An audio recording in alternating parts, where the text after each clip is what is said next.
Welcome to Unfixed. This podcast explores the intersection of artificial intelligence and the institution of higher education. I am Zach Justice, Professor of Communication Studies and Director of Faculty Development. And I'm Nik Janos, Professor of Sociology. We are employees of Chico State, and we will discuss some of our work, but this podcast is not affiliated with Chico State, and the views expressed here are not representative of the university. Today we are joined by Dr. Shelley Hart. Shelley is a school psychologist. She is professor and chair of child development at Chico State. She is also a parent and grandparent. We asked Shelley to join us today for a conversation about AI and learning among children. In terms of AI, we are all making this up as we go as educators and parents. But Shelley is more informed than almost anyone we know on early childhood development. Shelley, welcome to Unfixed. Oh, thank you. Thanks for having me. So, Shelley, we have a couple of broad topic areas that we want to move through here. I think I'll take the first one. So Nik and I have had guests on before. He's written a little bit about AI and learning for children in K-12 environments. What's your early take on when this technology might be appropriate and what the risks might be? Such a big question, right? And I think we're already in it, right? Schools are already using it. Folks are using it on the side to help plan their curriculum or do grading and things like that. And I think there's such a distinction between what we're doing in the K-12, even with we're moving down to the transitional kindergarten, so the TK realm. But then what that looks like when you start looking at those early child environments, when you're looking at infant toddler care and preschool, and how we're using those to plan curriculum, to understand development, to understand behaviors. So I think there's so many different ways that we can think about it, and I think that it looks very different in those two settings. So when is it appropriate? I mean, that's that's a $1 million question, right? When is it appropriate? Thinking about folks who are using these platforms, who feel comfortable with them, they feel probably like it's appropriate to use in whatever capacity they're using it right now. But I think there's so much that we still don't know. And some of these areas that I think are really concerning in the education system with privacy, thinking about how these might impact our interactions and our social development, how we engage with AI and what we are using it for, it's just so expansive in the education system that's even it's hard to even think about how to answer that question, because which part are we talking about? Yeah, well, one way some people think about this is that it's just a normal technology. It's a progression of what's come before it. And other people say it's so novel in what generative AI is, that it's so novel that it actually changes our assumptions and means that we have to have a new way to approach this. Like when I was in elementary school, I remember the school got its first computer. It was a Macintosh, in the 80s probably. And it was pretty amazing. We got this thing, there was a room, and we all got to go spend 5 minutes playing on it, a little cursor and the green screen and everything. But not too long after that, obviously schools began adopting the computers, and it became normal and commonplace to be kids need to learn computers. This is the way of the future. And if we don't teach our kids how to use a computer in 1988, then they're going to be left behind, that kind of thing. With the AI, it's I can see it's tempting to make that argument, but the things I've been reading, the conversation we've been having here, it seems like there's something different about it. So what do you think in terms of what you know about how children develop and a technology that actually has what looks like agency, how that changes that sort of relationship to technology for children? That for me, as someone who's really interested in that social emotional development and learning, we could live in the positive where you might say we are over programming kids, right? We can just, I mean, I'm just going to assume that we might all start from that space, that their kids there's a lot going on in their lives. We're expecting a lot of them. They should be engaged in all these different things, but then they also have 8 hours of homework in high school. So if we're able to use technology to then lessen some of that, does that then open them up to engage socially in a way that they couldn't when they were doing 8 hours of homework, right? So like we can live on that. Like I can take that perspective, and then I can take the other perspective that's like, but if it starts to replace our interactions, it's not doing the same thing for our brain development that the human physical interactions that we have with each other, which is what we are as humans wired to do, especially in those very important developmental periods that we're talking about from birth through 20. I mean, that gets a little scary. And then what happens to our capacity for empathy development and understanding each other? All of that stuff is growing as we're developing. And so if we take away what would naturally be happening through some of those social interactions, which are not always positive, right? There may be negative social interactions that we have that we learn and grow from. They're still helping us to understand other people. Are you familiar with Alpha School? Have you heard of that? No. Okay, so the first scenario you described there, sort of the dream of this startup, basically, that's getting funded by, I think, some tech people in Texas. So it's a private school that it started before generative AI, but it's accelerated. Their whole plan is that the kids do intensive AI learning for like 2 or 3 hours in the morning, and then the dream is that it's supposed to free them up to have that rest of the day where they're interacting and they're doing other kind of human kind of centered things. And those 2 to 3 hours in the morning, it's supposed to, as the theory is, be, personalized individual learning paths. So each student will be kind of getting different things. There's no more teachers in these classrooms. There are guides who go around and kind of tech support them.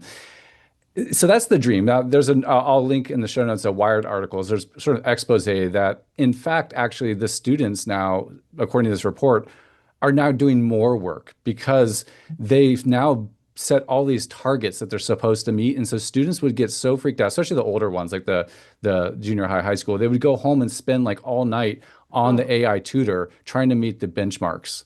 And that could actually it was all this sort of like, I forget what it's called, and maybe you know the term, but the sort of reward-based education where they could actually earn money doing all of this too.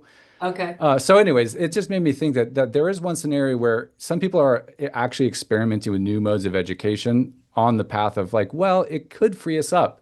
But, I take your point on the second one where, trying to figure out when the technology takes over the learning process or becomes something where the students are trapped in sort of this cycle of just endless technological use. To that point, I mean, describing a utopia, right? Like this is how it could be really beautiful. But at the same time, the outcome was that students are more anxious about making sure they're checking the boxes because that's kind of the world that we're living in, is very output.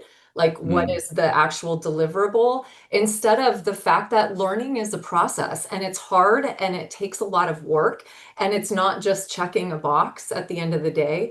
And so are we moving toward the checkbox and not the process? Because that's scary too. That's where I also get interested in that kind of existential experience of like, what are we taking away from the struggle? It's hard to sit down and write a paper. And I mean, if I can provide a prompt to AI and it generates something for me, that's great. Maybe I'm not developing that anxiety related to like getting that product completed, but also the act of sitting and looking. I mean, I know both of you have had that experience of sitting in front of a white screen for hours and just not knowing where to start. But then you end up, if you can dedicate the time, which is the challenge that we have in the world that we live in, the process of actually thinking through something is really important. And again, this comes back to what do we lose from having to develop that perseverance and that challenge and that struggle and then maybe not have a positive outcome, right? Like it doesn't always have to work out. So yeah, I don't know. It's so big. Mm-hmm. This is one of the reasons why we wanted to have you on, Shelley, is to have a slightly more informed conversation about this than Nik and I typically do, because one of the things that we've grappled with for the last couple of years, especially when we've thought about this in terms of our families and our respective daughters, is that so these technology companies are full of these brilliant software and hardware engineers and they're used to you make an adjustment to a piece of software, a piece of code, and then you know within minutes Mhm. whether that had the desired outcome or not. And that's the world that they're used to living in. You tweak some things, you do a lot of trial and error, you get feedback really quickly, you make the next adjustment. The old motto of Facebook, move fast and break things. Mhm. But the problem with this when it comes to this different type of human interaction is we may not know what impact this has on the development of kids for 20 years. Yeah. And by then, that whatever disruption this has caused to educational systems, to the economy, right, like that will be in place Mhm. at that point. And I think one of the terrifying things for Nick and I is people who care about society, but people who also care deeply about our daughters, is that we don't know what impact that is going to have, but apparently we're all doing it anyway. Right. And it's at the very least it's disempowering, if not terrifying. And the fact that the people that are creating those structures in the education system are often, they're working within their curriculum development, but they may be introducing some of these things and not necessarily have some of the skills and knowledge that you have, at your level, right? And so it's kind of the blind leading the blind in that way. Like that's a little unnerving too, that we don't Mm, really know what the impact is going to be, but also we don't really have the time to train teachers in how to like kind of work with the students around these things. So hmm. there's just a lot. Yeah. Sorry, Nick, and No, yeah, we had that's it's a really good points there. We had Stephanie and Pete from Teach Smarter. They run a consulting and podcast, and we chewed on this for a long time as with them, partly around the effects of it, like we don't know. And I also sometimes push myself back a little bit, thinking, am I engaging in a panic like my parents when they said video games are rotting our totally. brain? And Yeah. here I got a PhD and I played a lot of video games. Now, it goes back to that question, like what kind of technology is generative AI? It probably is a little different than a video game in some ways, but in other ways, maybe not. So it's certainly going to have corrosive things, and as we all know, it's hard to actually measure those. So sociologically, or with research, it's hard to pinpoint like, oh, it was the video games, right? Um, and then one of the things that we went back and forth with Pete and Stephanie on was where's this line, the line when it's too young, right? And also, so there's the line like where's too young is for AI, but also thinking about like curriculum in middle school and high school around writing. Well, a lot of us here in university are starting to abandon the writing, the college essay is dead kind of vibe that's going on. And so, one of the things we're teaching our students to do is not just be good human beings, but also to have skills. And I think this technology kind of disrupts both of those. And is it really important to continue with certain curriculum things? Maybe there's other ones that will replace it. So I don't know if you have some thoughts on maybe like the age one, which is a big topic in itself, and then maybe secondarily, if you do have any thoughts on, actual skills that students need to learn when they're growing up. Yeah, really, when you think about like when is too young, the first 1,000 days, right? And how vital that is to the brain development and growth, how important the idea of serve and return, of being seen and understood starts at birth, right? It probably starts in utero. You can see a young, very young child who might look a certain way, and the parents follow and say, like, what are you looking at? What's that? It is a physical experience. You don't get it through that kind of two-dimensional. There's been research about language development and having, people who are speaking another language. Can you do that over something like Zoom? Well, the research isn't great in that area. So we know that there's something very special about biologically being in the same space with each other and how the brain grows and develops. And so you're taking again those elements away. And I say that in like two different ways. You can see that just through like, a parent being on their phone with their social media versus like engaging with the child. So it's like kind of through that lens of, yeah, the baby probably isn't looking at the computer or using AI to do things, but the parents are, which limits then the interaction and the serve and return that's happening, that's helping to grow the brain in a healthy, positive way so that they're able to take on challenges, they're able to self-regulate, they're able to develop language, like all of these beautiful things that happen as a result of some of those things we really take for granted early in those years. And so I think that that's not necessarily like AI specific, but as we see more and more adults turning to whatever technology they have available to do the tasks that they're doing during the day, whether that's, using AI to generate a grocery list or what, like they're not engaging with in the physical space with their children. So that's problematic. So in that way, the more that we can just, I think, refocus as a society on the importance of human interaction and especially human interactions for those younger children, I think we're going to be better. We're going to be better to each other as we grow. But then in terms of, I think, looking at the how early is too early when we're actually asking students or youth to engage in those things, I think that they're doing it. I know it's not the same thing, but we can see the progression of, young children on social media. Mhm. It's only right, they're only a heartbeat away from understanding these generative AI tools, and they're probably, years ahead of their parents even on, how to use some of those things. I think to your point, Zach, right? It's like, well, people are doing it. Society is moving forward. These things are going to be available. How do we then use the education system to help direct? And I think, I'm sure the term of like the guardrails has come up multiple times. It's in all the readings, right? Like, so how do we then safeguard and try to, put boundaries around that?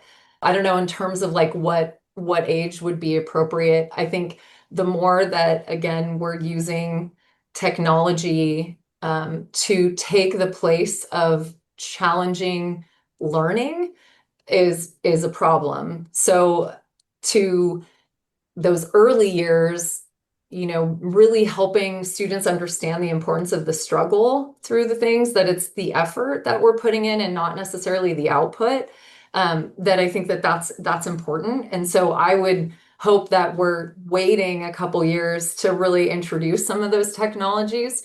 But how it's happening, I'm not really sure. Yeah, we have a quick little anecdote there. My daughter, when she was in fourth grade a couple years ago, she was in the robotics club and they were programming their robot and they had to write scripts. And she said, she comes home and says, Daddy, we had to write the script for the robot. I was like, oh, that's cool. And she's like, yeah, my teacher had us use ChatGPT. I was like, no, I want to hear what you have to say. I want the Yeah, robot to have your voice, not the other robot's voice. And I think that, okay, there's no like note home, like can the student use ChatGPT or whatever in the classroom, but I guess we're just not having that conversation much, right? mhm, Where who, how, where, when, and what is being introduced in schools, and at the home, right? And everybody makes their own decisions, of course. But that was just like an insight into, oh, okay, this is going to be something that's just going to happen, and I'll yeah. hear about it when she gets home from school. Yeah, which is I think one of the challenges, and that's, I think, where maybe the difference between early education, like which tends to have a little bit more parent involvement, right? You pick your kid up at the gate, you get the thing that they painted, and they send you on their way, right? Or they talk about, things that happen during the day for each child, versus like in a K-12 environment where you may see the teacher on, back to school night, and then you don't anymore. But that is, I think, one of the I think ethical issues around the use of these things and the communication that we have, and really like the encouragement of parents to be super involved in their children's education and to understand how you can do that through like going to board meetings. And I'm not that they're going to publish anything like that, but it could be a venue, I guess, for where we get to ask those questions and push back a little bit on how those things are kind of being kind of rolled out in our Mhm. schools and with our kids. And to your point, Nick, I think that of course there's a place for that, and maybe that's great. But at the same time, at the expense of creative thought, right? Like, can we think about our ideas first and then maybe like use those ideas to have like chat, Hmm. I don't know, do something. So how again do we still try to preserve some of the, again, the challenge of learning, which some of that is creation, which can be hard and it takes time and we're not all on the same, right? It's not going to take 5 minutes for everyone to generate new ideas. And so we've eliminated all of that. And I think that's a larger education conversation about maybe a larger society, right? Conversation about how we just we want the end product without the time that it takes. I still remember this like Albert Einstein documentary that I watched, and it was like he was talking about how he really didn't want to have like grad students, and he would just go up to his tower and for like days he would just walk back and forth to different piles of paper, and that was exactly what he needed to do for his process.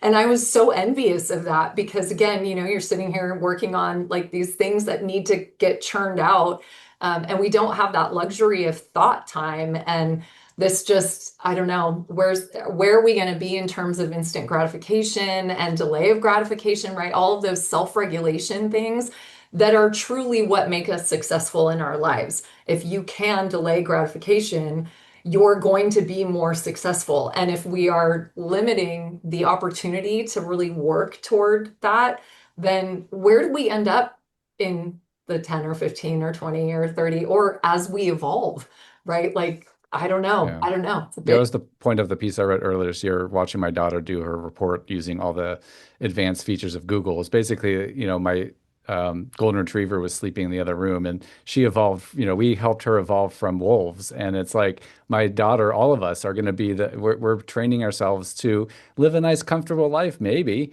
with these advanced technologies to offload a ton of our work. Mhm. But yeah, I'm sure we lose something in the process, but we might gain a lot as well. Yeah. I do want to make one point, and I'm going to apologize in advance if this gets too soapboxy, but you two have both sort of put your finger on something that I think is a critical point that's oftentimes lost. And I think probably with K-12 instructors, I've seen it firsthand with university instructors, is we oftentimes sort of pretend that we're going to do something in class and that then that has this totalitizing impact on a student's life.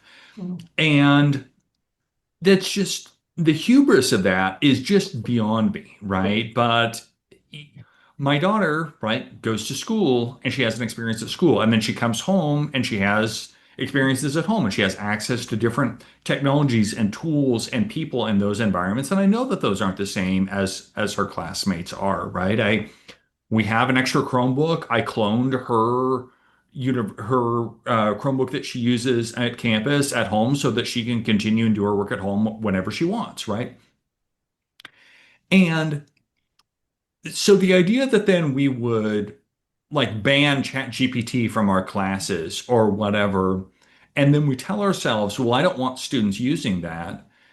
It's so absurd to think that then they aren't going to have access and be using that in other areas of their life. Mhm. Hmm. But we sort of tell ourselves that we have this totalitizing influence on how they see the world, the kinds of tools that they interact with, the kinds of thought processes that they engage in. And I will just find it eternally frustrating that we sort of pretend that that world exists instead of acknowledging that what we have students for, whether they be in fourth grade or graduate students, it's one slice of their life. It's not the whole thing. And that they're still out there sort of in the world, sort of living, breathing, experimenting, and well outside our control. Okay, rant over. I like it. I like that rant. I think I mean, it is, I think, I could again speak on like out of the two places. I think that as an education system, we often feel like we are the everything, right? Like, I mean, some might even argue that we're trying to take the role of parenting away, right? There's very, conspiratorial kinds of conversations that might happen about that. And so the idea that we have this kind of entire influence over a child or a student's life is pretty narcissistic. On the other hand, as a school psychologist, I will say that one of the biggest frustrations that I would see in the education system is when you're like, but the parents aren't doing X, or they don't show up, or, and so having this like, well, we have to be doing these things because the family is challenged in whatever ways that they're challenged in. And so it is our job, because we are educating the whole child, to, try to figure out how to best help this person move through the world. So it, like, on both hands, I think that we live in the education system. And I think, something a little bit off topic, Zach, from what you were saying, but made me think about is that when you do go home, what are the implications for those who don't have access to all of those things, or whose parent, I mean, again, I think about my grandsons. My son-in-law is an engineer, and he has been talking about ChatGPT and how ChatGPT has helped him reorganize his warehouse, or like do all of these things. I mean, I didn't even know what ChatGPT was, and he was using it for major projects. Right. And so here's a family, right, where again they're homeschooling, so that they're not going to get these experiences from the education system, but they live in a home that he's very well versed in how to use these kinds of technologies, versus like someone who may have a family members who don't speak English, who are working several jobs, who cannot help them kind of navigate some of these things in the home space, and may not even have access to the Chromebook and a phone and those kinds of things. And so, like, at what level are we also talking about kind of equity and inclusivity and accessibility and those kinds of things? And then what does that mean for how we continue to kind of fractionate as a society these socioeconomic statuses and the skills that, coming back to that idea of kind of what our job is, the skills of, what that career path is going to be. So that disadvantage that continues to kind of become a larger and larger snowball as the individual grows. It's big. Yeah, so recently I came across a pretty interesting study out of UC Irvine. It was a survey of California parents and their thoughts about AI. I'm not going to go into detail here, but I'll link it in the show notes. But one of the things, if you go look at this document, it's pretty interesting with, one of the questions, generative AI will ... and it lists a bunch of different things, and it's pretty split. I mean, it's not just tilted towards like AI is terrible or AI is good. There was a lot more actually maybes in a lot of these questions that they ask about, improving children's health, or how they think about, students, their children using it at school. They also have some good stats here about how often and the frequency of their kids that are using it. And some interesting, of course, you would expect the younger kids, not so much as sort of the adolescents. But anyways, I thought it was a really good way to also ground some of what we're talking about in some of that sort of data about California parents. I wonder, I guess, the level of knowledge that everyone has about what AI is. And so I think that answering that question might look anywhere from like Megan, who's like, going to help be your child's best friend, to like, to Google, or, using a search engine and what that means. And so like that question is so broad that I would just wonder how they would define even what. Yeah, they defined it as ChatGPT, Copilot, Gemini. So it's basically the LLMs. Okay. And yeah, no, but I think that's, one thing we talked about with Brett on an earlier episode of the show is about sort of AI literacy. And, it's all over the place in higher ed. And it's, of course, going to be all over the place in terms of the general public as well. I was thinking, I know you mentioned, Nik, that the idea of kind of helping to improve health, and it was interesting because I had plugged in something related to like asking when you might expect, I don't know, like a child to start putting together like 3-word phrases, right? The idea of that we could use AI in this positive way to have a clear understanding as a parent, or as, an early child educator who may have, not even have an associate's degree, right? That may have just been kind of the neighborhood person who became, a caretaker for multiple children.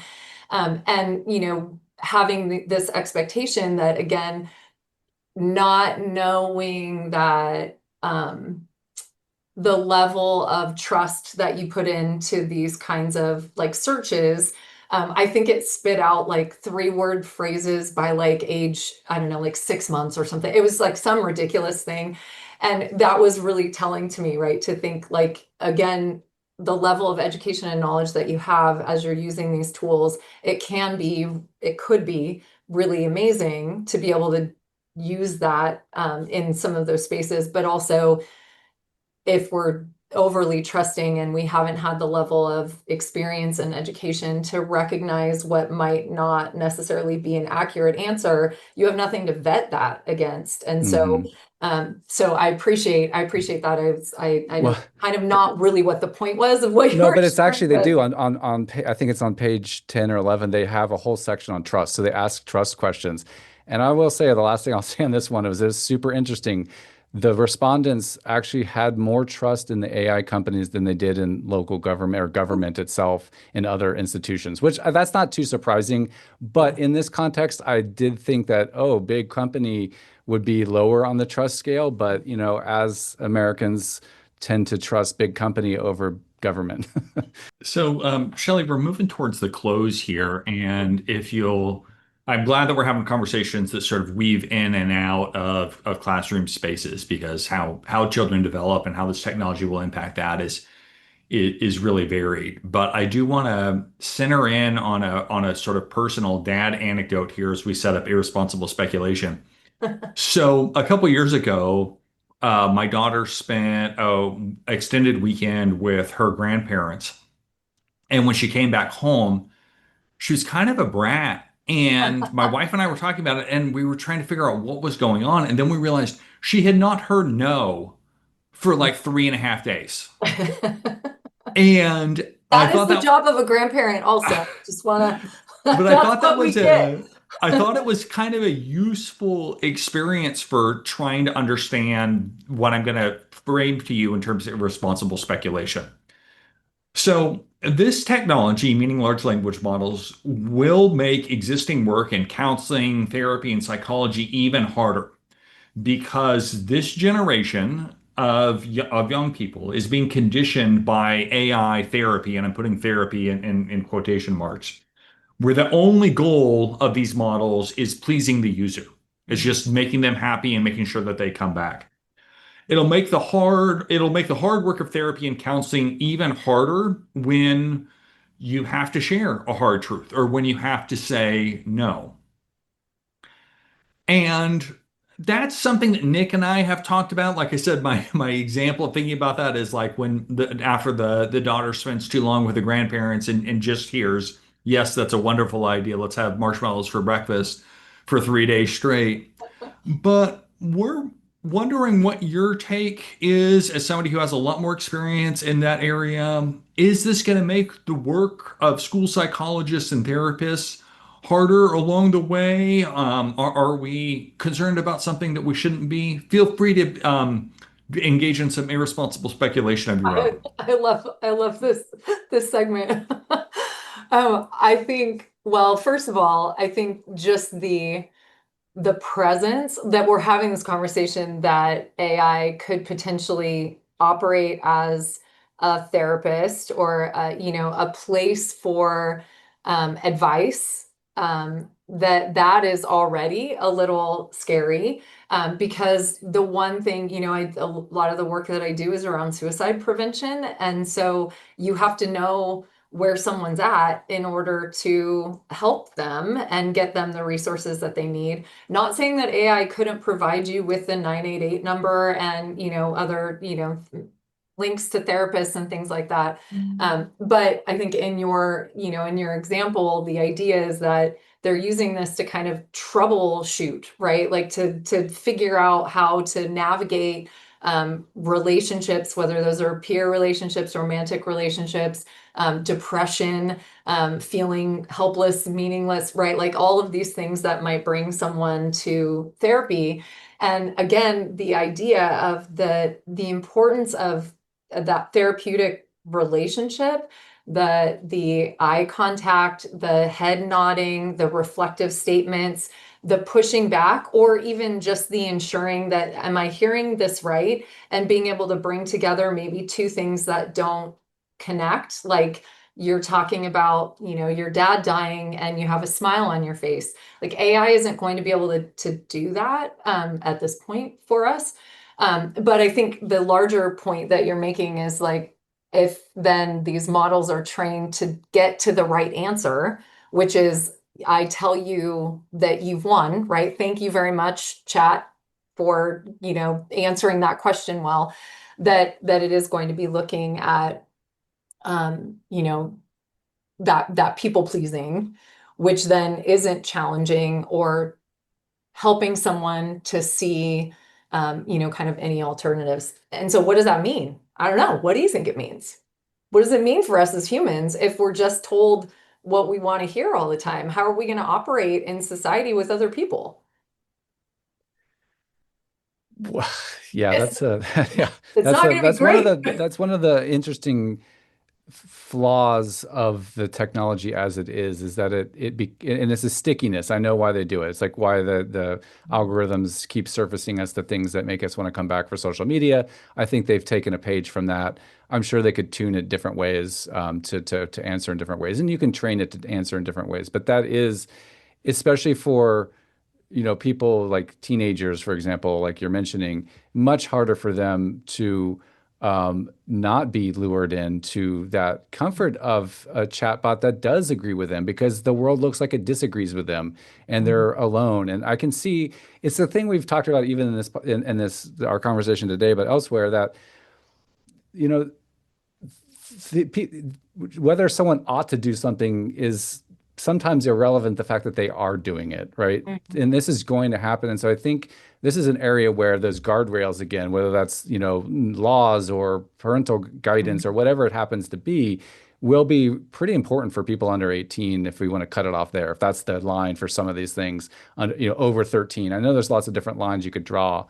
I am just going to plug crime writer extraordinaire Michael Connolly's new book, The Proving Ground, with his Lincoln Lawyer series, where this is basically about a teenager who gets addicted to a chatbot and then does bad things, and the families that sue the company. So if you're interested in that kind of thing, fictionalized, you could check out The Proving Ground. But yeah, that's, I can see a spin up a whole bunch of dystopian worlds where people are just constantly engaged with the yes man inside their pocket.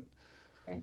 Well, and what does that mean? That can become some big, scary, I think, sci-fi conversation, but it also can be the reality of people isolating much more. And we already know correlational, but the idea of social media and depression and anxiety and use and the access that teens have to their own smartphone and how we see those rates just increase. And so is this just kind of catapulting that even further? Sorry, Zach, I cut you off.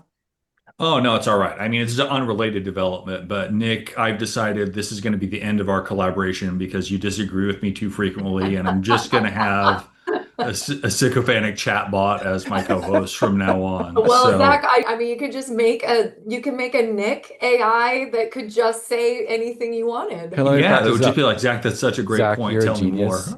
I love what you just said. What a great idea. Oh, man. All right, folks, and that was Irresponsible Speculation. Thank you so much for joining us today, Shelley. Thank you. Thanks, you guys. This was fun. Thank you. Thank you for listening. If you're enjoying this podcast, please consider subscribing on your favorite podcast platform so you never miss an episode.